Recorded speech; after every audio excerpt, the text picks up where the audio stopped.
Hello students, welcome back to my channel. Today we are talking about another university of France that is a Côte d'Azur. आज हम इसकी application को fill करेंगे, किस तरह से अप्लाई करना है, क्या प्रोसीजर है, वो सारा मैं आपको बताऊंगी। देखिए वीडियो की तरफ जाने से पहले आपसे ये कहूँगी मेरे चैनल को लाइक कीजिए, शेयर कीजिए, सब्सक्राइब कीजिए और कुछ बातें आपसे डिस्कस करूँगी। मुझे कुछ स्टूडेंट्स के जो है वो कमेंट्स आते हैं कि वीडियोज़ आप इन यूनिवर्सिटीज़ पर बनाएं। और आज मुझे एक स्टूडेंट का मैसेज आया और उन्होंने लिखा जी आप मिसगाइड कर रही हैं। भाई मैं आपको मिसगाइड क्यों करूँगी? आई थिंक आपको जितनी भी इन्फॉर्मेशन आपके कंसल्टेंट ने दी है या फिर आपको किसी और ने दी है तो वो उन्होंने आपको जो है वो गलत इन्फॉर्मेशन दी है। EEF के अलावा भी आप जो है वो डायरेक्ट यूनिवर्सिटीज़ में अप्लाई कर सकते हैं। आपको मिसगाइड करने के मार्केट में कंसल्टेंट्स और स्कैमर्स हैं जो कि आपको अप्रोच कर लेते हैं। चैनल का मकसद ही यही है कि आपको प्रॉपर गाइड किया जाए ताकि आप खुद से अप्लाई करें और अपना प्रोसेस खुद करें। तो चलते हैं एप्लीकेशन की तरफ। डिस्क्रिप्शन में मैंने लिंक दे दिया है, आप डायरेक्ट इस पोर्टल पर आ सकते हैं और ये वो प्रोग्राम्स हैं जो इंग्लिश में ये यूनिवर्सिटी ऑफर कर रही है, तो आपको फाइंड करने में आसानी हो जाएगी। तो यहाँ पर सबसे पहले जो मैं मेन चीज़ डिस्कस करूँगी इस यूनिवर्सिटी की कि किस तरह से इसकी फीसेस पे करनी है, क्या प्रोसीजर है और किस तरह से आप स्कॉलरशिप जो है वो अप्लाई कर सकते हैं। और नेक्स्ट इसके अलावा किस तरह से आप इसकी जो है वो नीड बेस्ड स्कॉलरशिप हासिल कर सकते हैं। तो सबसे पहले हम इसकी चेक करेंगे फीसेस एंड फंडिंग्स को, किस तरह से आपने जो है वो अप्लाई करना है, किस तरह से फीसेस पे करनी है, वो मैं आपको यहाँ पे थोड़ा सा डिस्कस कर देती हूँ ताकि आपके लिए आसानी हो जाए। तो इस यूनिवर्सिटी में जो आपने फीसेस पे करनी है वो आप इंस्टॉलमेंट में पे कर सकते हैं, ठीक है। अगर आपको स्कॉलरशिप मिल जाती है तो फिर आपको फीसेस पे करने की ज़रूरत नहीं पड़ेगी, लेकिन अगर आपको स्कॉलरशिप नहीं मिलती तो भी आपके लिए ये यूनिवर्सिटी सूटेबल है उन स्टूडेंट्स के लिए जिन्होंने यहाँ से ये अपने माइंड में बिठा लिया है कि हम हाफ पेमेंट करके यहाँ से मूव ऑन कर जाएं और वीज़ा भी ग्रांट हो जाए। तो ये यूनिवर्सिटी उन स्टूडेंट्स के लिए बेस्ट यूनिवर्सिटी है। यहाँ पर फीसिस भी आपने 1/3 जो है वो इसका इंस्टॉलमेंट में करवाना है। फर्स्ट आप जो है वो आफ्टर एडमिशन जो है इसकी इंस्टॉलमेंट करवाएंगे और दूसरी जो है वो आप आफ्टर वीज़ा ग्रांट के बाद करवाएंगे और थर्ड आप वहाँ पर जाकर भी जो है वो सबमिट करवा सकते हैं। ये आप पर डिपेंड करता है आप किस तरह से इसको मैनेज करते हैं। इसके बाद यहाँ पर आपके जितने भी क्वेश्चंस हो के FAQs में जो है वहाँ पर आपके क्वेश्चंस के आंसर है, यहाँ पर किस तरह से अप्लाई करना है, कैसे फीसेस पे करनी है और कितनी इंस्टॉलमेंट हैं, क्या आप जो है वो कोर्सेज चेंज कर सकते हैं, वो सारे क्वेश्चंस यहाँ पर उनके आंसर्स हैं। तो आप यहाँ पर इनको जो है वो रीड आउट कर सकते हैं। यहाँ की जो बेस्ट चीज़ मैंने आपको पहले ही बता दिया है कि यहाँ पर आप जो है वो 3 इंस्टॉलमेंट में अपनी फ़ी को पे कर सकते हैं। अब इसके बाद अब मैं आपको जो है वो ये आप चेक कर सकते हैं। ये देखिए यहाँ पर लिखा हुआ है कि at least 1/3 of the tuition fees amount जो कि आपने पे करनी है। उसके बाद आता है हाउ शुड आई पे माई ट्यूशन फीसिस। तो वहाँ पे आपको जो है वो भी बताया आप किस किस तरह से पे कर सकते हैं, किस तरह से आप उनको जो है वो अपनी फीसिस जो है वो ट्रांसफ़र कर सकते हैं। फिर इसके बाद इसकी डेडलाइन फीसिस की बताई गई है, कब तक जो है वो होगी। और यहाँ पर उन्होंने लिखा है ये देखिए कैन आई पे इन अ सेवरल इंस्टॉलमेंट्स। तो यस आप कर सकते हैं 3 इंस्टॉलमेंट्स में। यहाँ पर उन्होंने ये भी कहा है कि अगर आपका एडमिशन जो है वो हो गया है लेकिन आपको वीज़ा नहीं मिला तो हम आपकी ट्यूशन फीसेस जो है वो वापस भी कर देंगे और किस तरह से वापस करनी है वो भी इन्होंने यहाँ पर मेथड बताया हुआ है। तो आप इसको एक बार पढ़ लीजिएगा, अगर आपको सूटेबल लगता है तो आप यहाँ पर अप्लाई कर लीजिएगा, ठीक है। इसके बाद यहाँ आपकी इसकी स्कॉलरशिप्स को देख लेते हैं कि ये स्कॉलरशिप्स कौन कौन सी ऑफ़र कर रहे हैं। तो यहाँ पर इन्होंने बताया हुआ है स्कॉलरशिप जो है वो डिफरेंट टाइप्स की स्कॉलरशिप्स हैं और यहाँ पर आपको जो एक्सीलेंस स्कॉलरशिप है वो मिल जाएगी। इसके बाद नीड बेस्ड स्कॉलरशिप भी मिल जाएगी और इंटरनेशनल मोबिलिटी स्कॉलरशिप ये भी है, तो आप इनको एक्सप्लोर कर लीजिएगा। और एक्सीलेंस जो स्कॉलरशिप है ये अभी कैंपस फ्रांस में ऑफ़र की जा रही है। वहाँ पर सारे डॉक्यूमेंट्स और रिक्वायरमेंट्स लिखी हुई हैं। वहाँ पे एक फॉर्म को लेकर जब तक अगर आपका एडमिशन नहीं हुआ तो वो फॉर्म फिल करके साथ में अटैच करना है और सारा प्रोसीजर वहाँ पर आप चेक कर लीजिएगा। इसके बाद नीड बेस है वो आपके फाइनेंशियल डॉक्यूमेंट्स पर भी आपको मिलेगी। अब हम चेक करते हैं इसके प्रोग्राम्स कौन कौन से ऑफ़र करिए। तो यहाँ पर ये सारे प्रोग्राम जो है वो इंग्लिश में ऑफ़र करिए ये यूनिवर्सिटी। तो यहाँ पर आपका जो भी कोर्स है और जहाँ पे भी आप अप्लाई करना चाहते हैं वो आपने यहाँ पर सेलेक्ट कर लेना है। सेलेक्ट करने के बाद किस तरह से अप्लाई करना है वो सारी चीज़ें मैं आपको बताऊंगी। यहाँ पे शॉर्ट प्रोग्राम्स भी हैं जो कि आप कर सकते हैं और फाउंडेशन कोर्सेज जो कि आपने अगर आपको करना है तो वो भी आप यहाँ पर अप्लाई कर सकते हैं, उसमें भी एडमिशन्स ऑफर हैं और ये इंग्लिश में ऑफ़र कर रहे हैं। तो सबसे पहले हमने एप्लीकेशन के जो फिलिंग में है, सबसे पहले हमने करना है प्रोग्राम्स पर क्लिक। प्रोग्राम्स पर क्लिक करने के बाद मैंने सिलेक्ट कर लिया है अपना जो कोर्स है वो data sciences and artificial intelligence के बाद आपने जो भी है वो आप सेलेक्ट करेंगे और इसके बाद आपने अप्लाई नाउ पर क्लिक करना है। अप्लाई नाउ पर क्लिक करने के बाद हम नेक्स्ट पोर्टल पर आ जाएंगे और यहाँ से आपका प्रोसीजर शुरू हो जाएगा, किस तरह से जो है वो आपने एप्लीकेशन जो है वो फिल करनी है। ये आपके पास एक नया पोर्टल आ गया है, यहाँ पर आपने करना है अपने पहले रजिस्ट्रेशन। तो हम सबसे पहले जो है वो पेज को ट्रांसलेट कर लेते हैं और क्लिक करते हैं क्रिएट अकाउंट पर। यहाँ पर आप क्लिक करेंगे तो आपने सबसे पहले क्लिक कर लेना है क्रिएट अकाउंट पर और यहाँ पर आप करेंगे क्लिक। क्लिक करने के लास्ट नाम यहाँ पर आपने लिखना है और इसके बाद आपने फर्स्ट नेम लिखना है यहाँ पर और इसके बाद आपने फर्स्ट नेम के बाद आपने जो है वो ईमेल एड्रेस यहाँ पर लिखना है अपना और ईमेल लिखने के बाद आपने कंफर्मेशन ईमेल दोबारा से यहाँ पर लिखनी है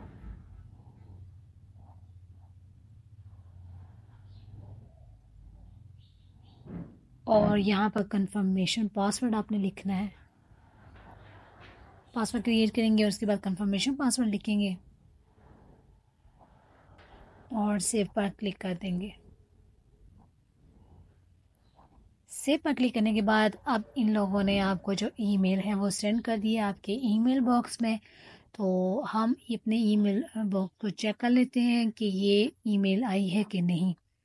तो हमारे पास जो है वो ईमेल आ चुकी है और हम इसको चेक कर लेते हैं और इसमें उन्होंने मुझे दे दिया है यूज़र नेम। आपने अपनी ईमेल में जाकर यूज़र नेम को करना है कॉपी। कॉपी करने के बाद आपने जो पासवर्ड आपने वो लिखा था वो उसको यूज़ करेंगे। अगर आप भूल गए और वो नहीं साथ में आपके जो है वो मैच करा तो आप उसको फॉरगेट जो है वो करके दोबारा से रिकवर कर लीजिएगा पासवर्ड को। तो यहाँ पर मैं करूँगी साइन इन पर क्लिक, यानी कि आपने कनेक्शन पर क्लिक करना है और नीचे फिर आपने आकर यहाँ पर अपना यूज़र नेम यहाँ पर आपने पेस्ट करना है और यहाँ आप वो पासवर्ड लिखेंगे और यहाँ पर आपने कनेक्शन जोड़ देना है। तो यहाँ पर आपका कनेक्शन जुड़ गया है यूनिवर्सिटी के साथ। अब आपने जो है वो डेटा फॉर्म यहाँ पर फिल करना है। तो सबसे पहले हम पर्सनल इन्फॉर्मेशन यहाँ पर ऐड करेंगे और यहाँ पे आपने करना है इंटर मॉडिफाई इन्फॉर्मेशन। तो यहाँ पर आप क्लिक करेंगे और यहाँ पर सबसे पहले अपनी नेशनैलिटी आपने सेलेक्ट करनी है, जिस भी कंट्री से हैं वो आप यहाँ पर सेलेक्ट करेंगे। तो फर्स्ट लेटर लिखेंगे तो आपको पाकिस्तान आ जाएगा और आप किसी भी कंट्री के फर्स्ट 3 लेटर्स लिखेंगे तो आपकी कंट्री का नेम मेंशन हो जाएगा। यहाँ पर आप अब टाइटल में आपने सेलेक्ट करना है एम और गाइस ने जो करना है वो मीम होगा, ठीक है। उसके बाद आपका लास्ट नेम जो है वो लिखा हुआ है और उसके बाद फर्स्ट नेम जो है वो भी है। तो यहाँ पर आपने अपनी डेट ऑफ बर्थ को सिलेक्ट करना है। सबसे पहले आपने ये लिखना है, फिर मंथ लिखना है और फिर डे लिखना है। फिर उसके बाद आपने पाकिस्तान सेलेक्ट कर लेना है। अगर आप किसी और कंट्री से हैं तो वो आप सेलेक्ट यहाँ पर कर सकते हैं और इसके बाद आपने सिटी ऑफ बर्थ सेलेक्ट करना है यहाँ पर। इसके बाद दोबारा आपने जो अपनी प्रेफर्ड लैंग्वेज है वो सेलेक्ट करनी है, इंग्लिश कर लें और अगर किसी को फ्रेंच आती है तो वो भी सेलेक्ट कर सकते हैं। फिर इसके बाद आपने फ़ोन नंबर लिखना है और मैं यहाँ नहीं लिख रही तो आप अपना लिख लीजिएगा। इसके बाद आपने नेक्स्ट एड्रेस पर आ जाना है और यहाँ पर आपने इंटर करना है अपना एड्रेस। यहाँ पर आपने अपनी कंट्री को सिलेक्ट कर लेना है, आप जिस कंट्री से भी हैं वो आप यहाँ सेलेक्ट करेंगे। तो उसके बाद आपने यहाँ पर अपने टाउन लिखना है, जो भी है, जो भी आपका सिटी है वो आप यहाँ लिख देंगे। अगर किसी टाउन में रहते हैं तो वो टाउन वगैरह का नाम लिख लें यहाँ पर। फिर आपने यहाँ पर सारा एड्रेस लिखना है जो भी आपका पोस्टल एड्रेस है, ठीक है। और अगर किसी का करंट एड्रेस भी है तो भी यहाँ पे मेंशन कर दे तो बेहतर है। फिर इसके बाद आपने सेव कर देना है और इसके बाद आपने हाई स्कूल डिप्लोमा की इन्फॉर्मेशन यहाँ पर आपने लिखनी है। यहाँ पे एंटर करेंगे और यहाँ लिखेंगे I have completed my secondary education. तो यहाँ पर आपने क्लिक करने के बाद जिस भी ईयर में आपने सेकेंडरी को कंप्लीट किया है वो यहाँ पर ईयर लिखेंगे। तो यहाँ पर आपने एफएससी की जितनी भी इंफॉर्मेशन है वो यहाँ पर आपने पुट करनी है, ठीक है। तो यहाँ पे मैं रैंडम लिख देती हूँ। आपने जिस ईयर में भी किया है तो आप यहाँ पर आपने टाइप ऑफ स्कूल डिप्लोमा या फिर आपने ग्रेजुएशन जिसमें किया है वो आपने यहाँ पर सेलेक्ट करना है कौन सी फील्ड में किया है, ठीक है। तो पेज को ट्रांसलेट कर लेते हैं। यहाँ पर आपको बार बार ट्रांसलेट करना पड़ेगा क्योंकि ये पेज बार बार ट्रांसलेशन मांगता है। तो ट्रांसलेट करने के बाद ही कोई भी फील्ड आपने सेलेक्ट करनी है, अदरवाइज़ इस तरह से जो है वो आपने फिल नहीं करनी। तो यहाँ पर इंग्लिश पर क्लिक करने के बाद आपने यहाँ पे जिस भी फील्ड में आपने अपना जो है वो बैचलर और जो एफएससी कंप्लीट किए वो यहाँ पर आप लिखेंगे। तो यहाँ पे आप सेलेक्ट कर लीजिएगा। यहाँ पर मैं जो हूँ वो सेलेक्ट करने जा रही हूँ फॉरेन टाइटल। हाँ, तो यहाँ पे मैंने फॉरेन टाइटल जो है वो सेलेक्ट कर लिया है। तो मेरा जो डिप्लोमा है वहाँ पर जो है वो इक्वलेंस है उसका, तो वहाँ पे मैंने वो सेलेक्ट कर लिया है। आप यहाँ पर कोई भी कर सकते हैं जो भी आपकी फील्ड से रिलेटेड है या जो भी आपका स्कूल था, ठीक है। आप इसको सेलेक्ट कर लीजिएगा और यहाँ पर सेलेक्ट करने के बाद यहाँ अपने कोर्सेज़ को आप सेलेक्ट कर लीजिएगा जिसमें भी आपने किया होगा, ठीक है। तो ध्यान से करें, आपको कुछ स्टूडेंट्स होते हैं जिन्हें नहीं मिल रहा होता तो वो बड़े परेशान हो जाते हैं। तो आप ऐसा किया करें कि वन बाय वन चेक किया करें, तो आपको आपकी फील्ड से रिलेटेड या जो भी वीडियो के अंदर आपको इंस्ट्रक्शन दी जाती है उसको चेक कर लीजिए, तो आपके लिए आसानी हो जाएगी। तो यहाँ पर फिर आपने ऑनर्स बताना है भी आपने कैसे पास किया है, मर के पास किया है या अच्छे वाला पास किया या एक्सीलेंस में पास किया, वो ये पूछ रहे हैं। और यहाँ पे ऑल राइट का भी है कि भाई ठीक है, गुजारे वाला है तो वो आप यहाँ पर सेलेक्ट कर लीजिएगा। तो बेहतर यही अच्छा वाला आप करें ताकि आपके लिए थोड़ी सी आसानी हो जाए एडमिशन में। उसके बाद आपने कंट्री सेलेक्ट करना है और उसके बाद आपने सेव पर क्लिक कर देना है। नेक्स्ट आपने आ जाना है लोकल स्टडी पर। तो लोकल स्टडी को आप जो है वो यहाँ पर नहीं कर सकते सिलेक्ट, ठीक है। आप चाहें तो इसको मॉडिफाई भी कर सकते हैं, अगर नहीं करना तो इसको आप छोड़ सकते हैं। इसके बाद आपकी लोकल स्टडीज़ नहीं है तो यहाँ पे आप कुछ भी नहीं कर सकते। नेक्स्ट पे आ जाए नॉन लोकल स्टडीज़ पर, और यहाँ पर अब आपने जो है वो अपनी डिग्रीज जो भी आपने पढ़ी हैं, जो जो आपके पास है वो यहाँ पर इंटर करते जाएं, ठीक है। तो यहाँ पर मैं एक रैंडम ले लेती हूँ। यहाँ पे मैंने पाकिस्तान सेलेक्ट कर लिया है और डिग्री सिलेक्शन यहाँ पे ये लिखना है जो आपने कंप्लीट की है अपनी बैचलर डिग्री या फिर मास्टर डिग्री। पहले बैचलर का करें फिर उसके बाद आप मास्टर को सिलेक्ट कीजिएगा। पेज को ट्रांसलेट कर लें और यहाँ पर मैं कंप्लीटेड ईयर जो है वो लिख दिया और यहाँ पर मैं सेलेक्ट करूँगी अपनी ट्रेनिंग डिप्लोमा, ठीक है। तो आपको जो भी है वो आप यहाँ लिख लीजिएगा और उसके बाद यहाँ पर आपने डिस्क्रिप्शन में लिख देना है कि आपने कौन सी बैचलर कौन सी फील्ड में जो है वो कंप्लीट किया है। तो यहाँ पर मैं लिखती हूँ BS इन कंप्यूटर सिस्टम इंजीनियरिंग। तो ये मैं एक रैंडम लिख रही हूँ, आपने अपना लिखना है, ठीक है। तो उसके बाद आपने यहाँ पर बस इतना ही आपने लिखना है। और अगर और मज़ीद कुछ लिखना चाहते हैं इसके बारे में कि कब कब आपने जो है वो क्या क्या इसके अंदर कोर्सेज़ किए हैं वो भी आप यहाँ लिख सकते हैं। इसके बाद आपने ऑब्टेन की है येस कर दें और अगर नहीं की तो नो करें, फिर नेक्स्ट फर्दर जो है वो आपको डिटेल्स मिल जाएंगी। यहाँ पर आपने जो है वो अपनी परसेंटेज को लिखना है कि कौन कौन सी आपकी परसेंटेज है, 60 से लेस देन है, इक्वल है, 70 के लेस देन है, इक्वल है, वो सब आपने यहाँ पर सेट करना है। और अगर नहीं है तो अगर बहुत अच्छी है तो आप यहाँ पर जो है वो वेरी ऑनरेबल जो है वो सिलेक्ट कर सकते हैं और उसके बाद आपने यहाँ पर सेव कर देना है। तो यहाँ पर एक अदद आपकी ये डिग्री जो है वो सिलेक्ट हो चुकी है। अगर मास्टर वाले करें तो वो फिर उन्होंने मास्टर ऑलरेडी किया तो वो यहाँ पे एडिट कर सकते हैं। अगर PhD वाले अप्लाई कर रहे हैं तो भी वो जो है वो यहाँ पे सारी डिटेल्स दें। यहाँ पर जितनी भी डिटेल्स हैं उनको ऐड करेंगे तो वो आपके लिए ही ज़्यादा अच्छा होगा। तो यहाँ पर आपने फिर इंटर्नशिप पर क्लिक करना है और यहाँ पर अब आपने इंटर्नशिप के बारे में जो है वो इंक्लूड करते जाना है। अगर आपने नहीं की तो फिर भी गूगल को सर्च करें किसी भी जो है वो ये जुगाड़ बता रही हूँ अभी, इसका मतलब ये नहीं है कि आप बिल्कुल ही जुगाड़ी बन जाए, लेकिन अगर की आपकी प्रोफाइल इतनी अच्छी नहीं है, वीक है, तो उस सेंस में आप गूगल को सर्च करें और गूगल पर जाकर इंटर्नशिप वाले सैंपल्स देखें, वहाँ से उठाएं, कॉपी पेस्ट करें और यहाँ पर डालते जाएं, ठीक है। अब ऐसा भी नहीं है कि मैंने कह दिया तो आप भर भर के जो है ना वो उठा के तो पेस्ट कर रहे हैं और आपको आइडिया ही नहीं है कि आप क्या पेस्ट कर रहे हैं। तो अपनी फील्ड से रिलेटेड इंटर्नशिप का जो डेटा है वो यहाँ पर आपने फिल करना है और इसके बाद जो है वो अब ये भी नहीं है कि आपने जी स्टडी स्टार आपकी कंप्लीट हुई है 2018 में तो आपने जी पिछले भी 11 साल बीच में डाल के और आगे वाले भी डालें, ऐसा नहीं है। आपने जस्ट स्टडी कवर करने के लिए जो गैप है उसको ये आपने यूज़ करना है, या फिर आपकी कंप्लीट हो चुकी है तो फिर आपने जॉब अभी तक स्टार्ट की है, ठीक है, तो वो आपने करनी है। यहाँ पर आपने ये लिखना है, ठीक है, जब आपने इंटर्नशिप की और उसकी ड्यूरेशन आपने लिखनी है और उसके बाद वर्किंग आवर्स लिखने हैं, 48 नहीं लिखिएगा यहाँ पर। उसके बाद आपकी जो भी पोस्ट होगी वो आपने सेट करनी है और उसके की रोल जो है यहाँ पर लिखने के बाद आपने सेव कर देना है। इस तरह से आप यहाँ पर 3 से 4 जो है वो डाल दे तो ज़्यादा बेहतर है, ठीक है। 1 मंथ्स की, 3 मंथ्स की, 4 मंथ्स की, इस तरह से डालें ताकि आपके लिए बेस्ट रहे। इसके बाद आ जाता है आपका वर्क एक्सपीरियंस। ये उन लोगों के लिए बहुत अच्छा रहेगा जिनके पास वाकई ही उनकी फील्ड से रिलेटेड एक्सपीरियंस है। तो ये आपके एडमिशन में आपको 99% जो है वो हेल्प करेगा आपके एडमिशन के लिए, ठीक है। तो आपने यहाँ पर अपने एक्सपीरियंस कोशिश करें कि यहाँ पे ज़्यादा ही एक्सपीरियंस आपने लिखा हो, तो वो आपके लिए एक प्लस पॉइंट होगा। क्योंकि फ्रांस में, मैं आपको बार बार अपनी बाकी जो है वीडियोस में भी बताया है कि फ्रांस की यूनिवर्सिटीज़ आपको एक्सपीरियंस के बेस पर एडमिशन्स देती हैं। तो यहाँ पर आपने जो है वो ये लिखना है, अगर आप जॉब करें तो यहाँ पे अपने जॉब ये लिखना है कब स्टार्ट की है और कब ख़त्म किया, तो वो, और अगर आप अभी तक कर रहे हैं तो आपने फिर वही ये लिखना है, करंट ईयर को लिखना है, फिर उसके बाद अपना टाइटल लिखना है, ड्यूरेशन आपने लिखनी है, कब से आप यहाँ पर काम कर रहे हैं तो वो यहाँ पर लिखना है, और यहाँ पर अपनी जो ऑर्गेनाइजेशन है, ये कंपनी है, जो भी आप जहाँ भी काम करें वो यहाँ लिखेंगे। गोल्स में आपने जो है वो बताना है कि आप कौन कौन से काम करें, कि ये रिस्पॉन्सिबिलिटीज़ आपने लिखनी है, और उसके बाद जो है यहाँ पे बताना कितने ईयर से आप काम कर रहे हैं, और ये सारा कुछ आपने यहाँ पर ऐड करना है। इसके बाद आ जाएंगे एप्लीकेशन पर क्लिक करेंगे। एप्लीकेशन पर क्लिक करने के बाद आप न्यू एप्लीकेशन पर क्लिक करेंगे।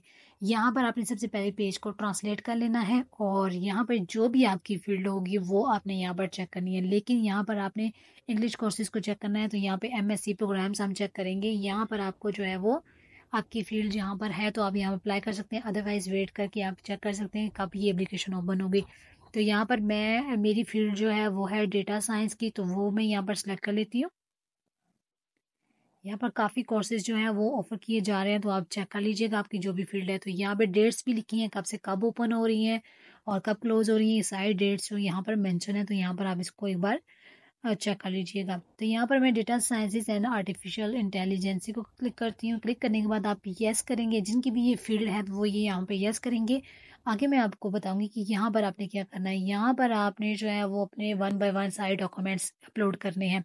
यहाँ पे कुछ ऐसे फॉर्म्स भी दिए गए हैं जिनको आप डाउनलोड करेंगे और उनका डेटा फिल करेंगे, और उसके बाद दोबारा से ये फॉर्म जो है वो इसमें अपलोड करेंगे। तो यहाँ पे मैं सबसे पहले जो है वो आपने सीवी अपलोड करनी है, और कुछ यहाँ पर ऐसे बॉक्सेस भी हैं जो कि आपके रेलिवेंट नहीं होंगे, तो उनके आगे आप चेक कीजिएगा, वहाँ पे लिखा होगा आई हैव अ डॉक्यूमेंट्स, और उसमें आगे लिखा होगा, और अगर वहाँ पे लिखा है तो आप वहाँ पे, अगर नहीं है तो आप वहाँ पे क्लिक करेंगे तो वो हो जाएगा I have not this document. तो यहाँ पे आप क्लिक कर लीजिएगा। यहाँ पे आपने सीवी करनी है और अपलोड, और उसके बाद मैं ये सारे फॉर्म्स जो है वो डाउनलोड कर रही हूँ, और मैं आपको बताऊंगी कि ये डाउनलोड करने के बाद ये फॉर्म किस चीज़ के हैं। तो ज़रूरी नहीं है कि सारी फील्ड्स के लिए ये फॉर्म्स हों, ये बहुत स्पेसिफिक जो है वो कंप्यूटर साइंसेज या कुछ इस रिलेटेड फील्ड्स के स्टूडेंट्स के लिए होते हैं, तो वो ये उनके लिए, ये सब के लिए नहीं है। जैसे कि यहाँ पे कंप्यूटर फील्ड, कंप्यूटर साइंस के लिए जो फील्ड है वहाँ पर कुछ भी इस तरह का एक्स्ट्रा अपलोड नहीं करना, वहाँ पे आपने जस्ट जर्नल चीज़ें जो है वो अपलोड करनी होती हैं। और उसके बाद जो है यहाँ पर मैं ये फॉर्म सारे जो है वो डाउनलोड कर रही हूँ, जो जो कि नेसेसरी हैं, ठीक है।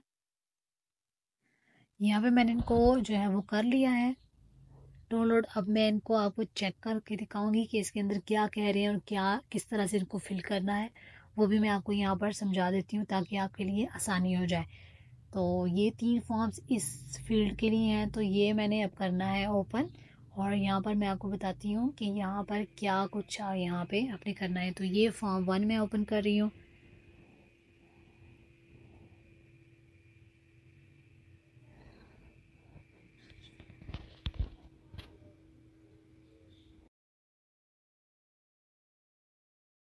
ये देखिए, यहाँ पर आपने जो है वो आपने अपना जो है वो यहाँ पर नाम लिखना है, एप्लीकेंट्स नेम लिखना है। इसके बाद आपने अगर ये वाले प्रोग्राम्स पढ़े हुए हैं तो इनके बारे में आप यहाँ डिटेल्स लिखेंगे, अपना प्रोग्रामिंग एक्सपीरियंस अच्छा ही लिखिएगा। थोड़ा बहुत जो है वो यहाँ पर आपने मिक्सचर करना है, थोड़ा झूठ का और थोड़ा सच का यहाँ पे आपने मेंशन करना है।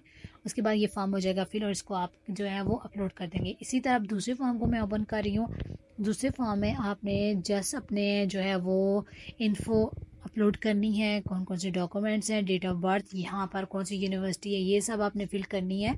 और फिर ये इसको आपने अपने सिग्नेचर करने के बाद इसको दोबारा से PDF फाइल में सेव करने के बाद अपलोड करना है। तीसरा काम थोड़ा सा मुश्किल है, लेकिन आप उसको चेक कर लें। यहाँ पर इन्होंने एक एक्सरसाइज दी हुई है, उसके अकॉर्डिंग आपने फिल करना है। और ये पूछ रहे हैं कि एक्सरसाइज जो है वो ईजी थी या फिर मुश्किल थी, तो वो आप इनको बता दीजिएगा। जब आप फिल करेंगे तो आपको अंदाज़ा हो जाएगा भाई किस टाइप की थी। तो यहाँ पे उन्होंने नीचे जो है वो आपको एक्सरसाइज दी हुई है। ये सब डेटा साइंस वालों के लिए है और आर्टिफिशियल इंटेलिजेंसी वालों के लिए, बाकियों के लिए नहीं है। तो यहाँ पर इसको आपने ये जो है वो सॉल्व करनी है। और आप जो है वो GP चैट से भी हेल्प ले सकते हैं, और या फिर किसी प्रोफेसर से या फिर किसी अच्छे प्रोग्रामर से भी रब्ता करके इसको आप जो है वो फिल करवा कर यहाँ पर एक अलग पेज पर आंसर्स लिखकर यहाँ पर PDF फाइल के साथ मर्ज करके यहाँ पर आप इसको अपलोड कर सकते हैं।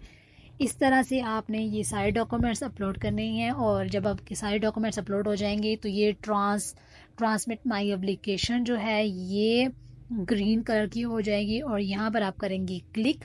और क्लिक करने के बाद इस तरह से आपका फॉर्म जो है वो फिल्ड हो जाएगा और आपकी एप्लीकेशन जो है वो सबमिट हो जाएगी। और यहाँ पर आ जाएगा डिसीजन जो है वो वेटिंग के लिए, और यहाँ पे ऑन होल्ड इसलिए मैंने किया हुआ है, यहाँ पे लिखा रहा है क्योंकि मैंने सारे डॉक्यूमेंट्स अपलोड नहीं किए। तो आपने यहाँ पर करने हैं, और उसके बाद जो है वो आपकी जो भी रिज़ल्ट होगा वो आपको ईमेल में भी बता देंगे और यहाँ पे भी शो हो जाएगा। किसी तरह की भी क्यूरी हुई तो आप मुझसे पूछ सकते हैं। और मेरे चैनल को लाइक और शेयर करना मत भूलिएगा। और आपने करना नहीं है और मैंने कहना छोड़ना नहीं है। तो अपना बहुत सारा ख्याल रखिएगा। अल्लाह हाफिज़।